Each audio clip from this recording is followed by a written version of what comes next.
Defence সিস্টেমের মাধ্যমে ভূপাতিত করা হয়েছে ইরানের একটি মিসাইল। অন্যদিকে মার্কিন নৌবাহিনীর সদর দপ্তর লক্ষ্য করে ইরানের মিসাইল হামলার খবর নিশ্চিত করেছে বাহরাইনের প্রতিরক্ষা মন্ত্রণালয়। জরুরি সতর্কতা জারি করে নাগরিকদের নিরাপদে সরে যাওয়ার আহ্বান জানানো হয়েছে। এছাড়া বিকট বিস্ফোরণের শব্দ শোনা গেছে সংযুক্ত আরব আমিরাতের রাজধানী আবুধাবিতেও। সেখানে একজনের প্রাণহানির তথ্য পাওয়া গেছে। পাশাপাশি বিস্ফোরণের শব্দ শোনা গেছে কুয়েতে ও সৌদি আরবেও। সতর্কতা জারির পর এখন সেখানকার পরিস্থিতি কেমন দেখতে পাচ্ছেন? অনেক আপনাকে ধন্যবাদ।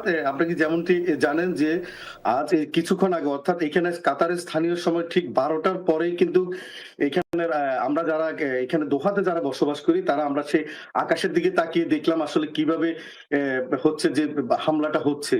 তো এখানকার তার পরবর্তীতে আমরা দেখলাম যে এখানকার যে কাতারের যে প্রতিরক্ষা ব্যবস্থা রয়েছে তারা কিন্তু এটি সফলভাবে মোকাবেলা করেছে এবং কাতারে কিন্তু কোন রকমের কোন হতাহতের খবর কিন্তু এখন পর্যন্ত পাওয়া যায়নি। তবে কাতারের স্থানীয় যারা এখানে তারা যারা প্রশাসন তারা আজকে সেই সকাল থেকে কিন্তু তারা বিভিন্নভাবে তারা এখানে যারা নাগরিক আছে তাদেরকে সতর্ক করছে। বিশেষ করে তারা মোবাইলে তাদের যে জাতীয় সতর্কতা সেটি তারা মোবাইলের মাধ্যমে এখানে স্থানীয় নাগরিকদেরকে জানিয়ে দিচ্ছে।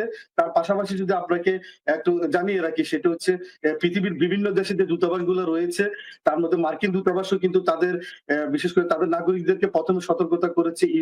ইউকে দূতাবাসও সতর্কতা করেছে এবং সর্বশেষ কিছুক্ষণ আগে বাংলাদেশ দূতাবাসের যে ফেসবুক পেজ আছে সেটির মাধ্যমে আমাদের যারা প্রবাসী বাংলাদেশী আছে তাদেরকে এই বর্তমান পরিস্থিতিতে কাতার সরকারের যে আইন কানুন গুলো আছে সেই আইন কানুন গুলো মেনে তারা আসলে চলার জন্য তারা পরামর্শ দিয়েছে। সাম্প্রতিক যুদ্ধ